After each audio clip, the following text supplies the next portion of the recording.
राष्ट्र के दो पहलू, मेरे देश में दो भारत हैं। एक भारत जो 75 वर्षों से संघर्षरत और एक भारत जो आज संघर्ष पर है। एक भारत मोहताज मूलभूत सुविधाओं के लिए तो एक भारत आज लाखों शरणार्थियों का घर है। एक भारत तरसता स्वतंत्र राष्ट्र कहलाने को तो एक भारत आज विश्व गुरु बनने को अटल है। सदन की गरिमा को प्रणाम करते हुए सदन में उपस्थित सभी को मेरा सादर नमन। आज मैं गांधी और विनोबा की इस कर्म भूमि पर सुसज्जित इस मंच से इस सदन को एक देश के उद्भव, वर्तमान, इतिहास, आगामी भविष्य, अनेकों सफलताओं और चंद निष्काम प्रयासों की एक गाथा सुनाने जा रही हूँ। अध्यक्ष महोदय, मैं बात कर रही हूँ एक ऐसे राष्ट्र की जिसके लिए अवतार सिंह पाश लिखते हैं कि भारत मेरे सम्मान का सबसे महत्वपूर्ण शब्द है, जिसे ले लेने भर से बाकी सारे शब्द अर्थहीन हो जाते हैं। ये हर उस खेत और खलिहान में बसता है जहां किसान धरती को पानी से नहीं बल्कि रक्त से सींचा करते हैं। ये हर उस गांव और शहर में बह रहे नदी और तालाब में बसता है जो पूरे भारत को एक सिरे से जोड़ती है, और ये बसता है उस भारतीय के मन में जो कहीं भी भारतीय के साथ रह रहा है। अध्यक्ष महोदय, 75 वर्ष पूर्व जब भारत स्वतंत्रता की बेड़ियों को छोड़कर स्वतंत्रता के आकाश में उन्मोहित हो रहा था, तो हमारे सामने एक ओर था प्राचीनता के वैभव से परिपूर्ण किंतु 565 छोटी बड़ी रियासतों में विभाजित एक टूटा फूटा राष्ट्र, तो दूसरी ओर था दुनिया की सबसे बड़ी आबादी के सपनों का भारत।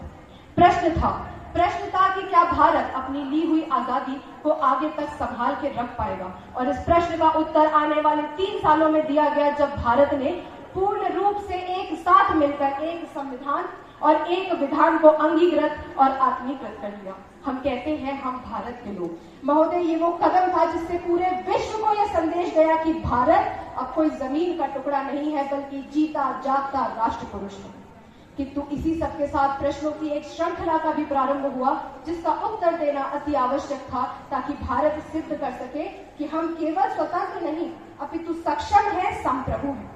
इन प्रश्नों की श्रृंखला में सबसे पहला प्रश्न था महोदय शिक्षा का। एक राष्ट्र जो 200 वर्षों से गुलामी की बेड़ियों में जकड़ा हुआ था, एक राष्ट्र जो विदेशी आक्रांताओं द्वारा बनाई शिक्षा प्रणाली में दबा हुआ था, जिसकी 80% आबादी न पढ़ सकती थी न लिख सकती थी और 15% साक्षरता की दर के साथ हमें केवल गुलामी करनी सिखाई गई थी। किंतु महोदय, आज की तारीख में यही साक्षरता की दर 75% के आंकड़े को पार कर चुकी है। 1000 से अधिक विश्वविद्यालयों और लगभग 15 लाख विद्यालयों के साथ भारत अपनी शिक्षा प्रणाली का लोहा राष्ट्रीय ही नहीं अपितु अंतर्राष्ट्रीय स्तर पर मनवा रहा है। ये वही शिक्षा प्रणाली है महोदय जिसकी मदद से तमिलनाडु के एक सुदूर गांव में नाव खेते हुए मल्लाहे का बेटा एक दिन भारत की नैया का खेवैया बन जाता है, जिसे आज हम मिसाइल मैन के नाम से जानते हैं। अध्यक्ष महोदय, जब आगे बढ़ते हैं तो एक संकट 1951 में भी आया था, जब अंतर्राष्ट्रीय परिदृश्य पे भारत को अपना पहला आम चुनाव करवाना था। विश्व के हर कोने से, हर दिशा से आवाज आ रही थी कि भारत इन चुनावों को सफलतापूर्वक आयोजित नहीं करवा पाएगा। किंतु जब 18 करोड़ भारतवर्षियों ने पहली बार अपने मताधिकार का प्रयोग करते हुए अपनी पसंद की सरकार को चुना था, तो ये विश्व के रूप में एक तमाचा था कि भारत की जड़ें इतनी खोखली नहीं है और भारत के इस विकास के वृक्ष में अभी कोई दीमक नहीं पनप रही है।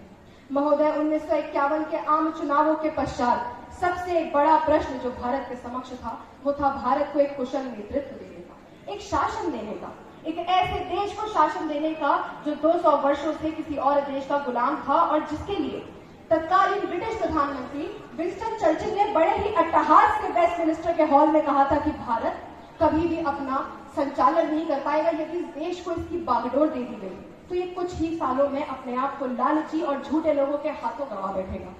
आज 75वीं वर्षगांठ पे चर्चिल की इस बात पे मुझे इतना आश्चर्य होता है, किंतु उससे ज्यादा हर्ष और गर्व की अनुभूति होती है ये कहते हुए कि विश्व के बड़े बड़े धर्म ग्रंथों और नीति शास्त्रों में उच्चतम शासन के जो लक्षण गिनवाए गए हैं वो मेरे देश की व्यवस्था में मौजूद है। सभी लोगों के लिए एक संविधान का होना ये देश है भारत, उस संविधान का चुनी हुई सरकार के भी सर्वोपरि होना ये देश है भारत, निष्पक्ष न्यायपालिका, निष्पक्ष चुनावों का होना ये देश है भारत, सूचना के अधिकार से पारदर्शिता का होना ये देश है भारत, और सरकार के पास असीम शक्तियां होते हुए भी संविधान का और लोगों के प्रति उसकी जवाबदेही का होना ये देश है भारत। महोदय, ये सभी लक्षण है एक उच्चतम शासन व्यवस्था। मैं ये भी मानती हूँ कि पिछले कुछ वर्षों में इस शासन व्यवस्था ने भ्रष्टाचार और कई और कुरीतियों का सामना भी किया है, किंतु मुझे लगता है कि विकास के इस रास्ते में ये बाधाएं भी उतनी आवश्यक है, क्योंकि हम अक्सर कहते हैं वह पथ क्या पथिक कुशलता क्या जिस पथ पर बिखरे शूल न हो, नाविक की धैर्य परीक्षा क्या यदि धाराएं प्रतिकूल न हो। महोदय, आगे बढ़ते हुए बात करना चाहूंगी उस पहलू की जिसे संस्कृत भाषा में केवल 2 शब्दों में समझाया गया है, अर्थमूलम ही कार्यम, अर्थात धन ही हर कार्य की जड़ है। भारत की आजादी 1947 में केवल राजनीतिक अथवा सामाजिक नहीं थी, बल्कि आर्थिक भी थी। प्रश्न था कि ब्रिटिश साम्राज्य के ताज पर जड़ा हुआ सबसे कीमती हीरा, जो अब विश्व का सबसे गरीब देश बन चुका है, आखिर उसकी अर्थव्यवस्था को पटरी पर कैसे लाया जाएगा। महोदय, इस प्रश्न का जवाब सर्वप्रथम दिया गया उद्योगों और बहुत सारी संरचनाओं की उद्भूति करने के लिए, जब सरकार को उसकी जिम्मेदारी दी गई, जिस जिम्मेदारी को सरकार ने पूरी तरह से निभाया। आगे चलते चलते पंचवर्षीय योजनाओं की बात आई, जिसने विषय विशेष पर जांच करके उन सभी बातों के हल इस देश को दिए। दुग्ध के क्षेत्र में सहकारिता से श्वेत क्रांति, तो खलिहानों के क्षेत्र में सहूलियत से हरित क्रांति लाकर गांव-गांव को भारत की अर्थव्यवस्था से जोड़ा गया। भारत के व्यापारों को विदेशी निवेशकों के लिए खोला गया, तो सरकार की प्रतिभूतियों में आम जनता को भी हिस्सेदारी दी गई। और इसी सब का आज परिणाम है कि जिस देश ने 75 वर्ष पूर्व हमें अर्थव्यवस्था विहीन छोड़ दिया था महोदय, आज वो देश अर्थव्यवस्था के मामले में हमसे बहुत पीछे पिछड़ चुका है। अध्यक्ष महोदय, एक देश जिसको 1963 में एक रॉकेट का प्रक्षेपण करने के लिए उसके पुर्जों को साइकिल पर ले जाना पड़ा था, जब वही देश 2014 में 104 उपग्रहों का एक बार में प्रक्षेपण करता है, तो ये बात साबित होती है कि भारत विश्व गुरु बनने की राह में काफी आगे जा चुका है। किंतु अध्यक्ष महोदय, यहाँ पे बताना ये भी जरूरी है कि किसी इमारत की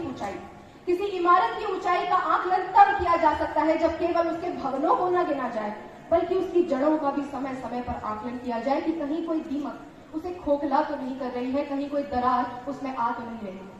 आज इस सदन से भारत की सफलताओं का महिमा मंडन करना जितना आवश्यक है,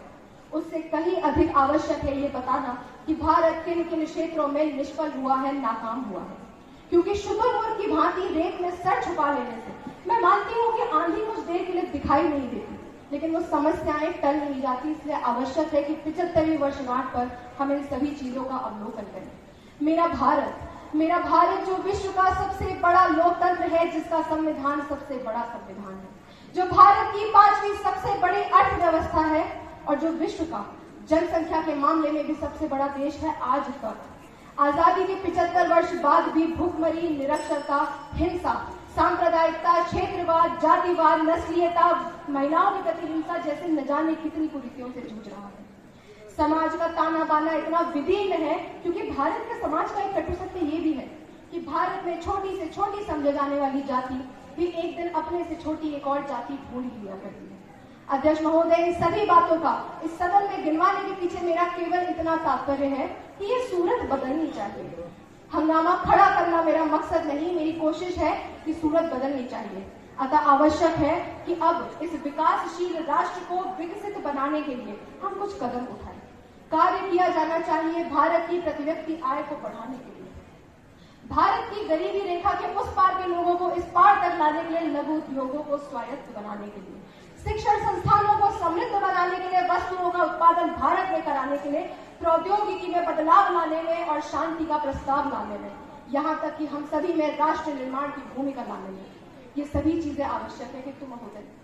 ये काम केवल सरकार के नहीं है, ये काम केवल सरकार के उन लोगों के नहीं है, चुने हुए नेताओं के नहीं है, ये कर्म है मेरा, ये कर्म है आपका, क्योंकि सबका खून शामिल है इस मिट्टी में, सबका खून शामिल है इस मिट्टी में, किसी की जागीर हिंदुस्तान थोड़ी है।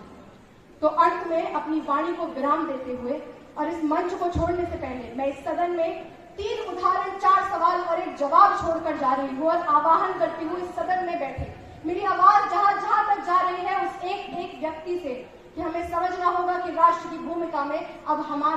हमारी भूमिका क्या है, हमें संज्ञान लेना होगा। तो वो उदाहरण कुछ इस प्रकार है कि पीसा जाता जब इक्षुदंड बहती रस की धारा अखड़, अर्थात जब गन्ने की लकड़ी को पीसा जाता है उसमें से रस तभी निकलता है। पीसा जाता जब इक्षुदंड बहती रस की धारा अखंड, जब फूल पिरोए जाते हैं हम उनको गले लगाते हैं, तो वसुधा का नेता कौन हुआ, भूखंड विजेता कौन हुआ, जिसने न कभी आराम किया, विघ्नों में रहकर काम किया। जय हिंद, जय भारत।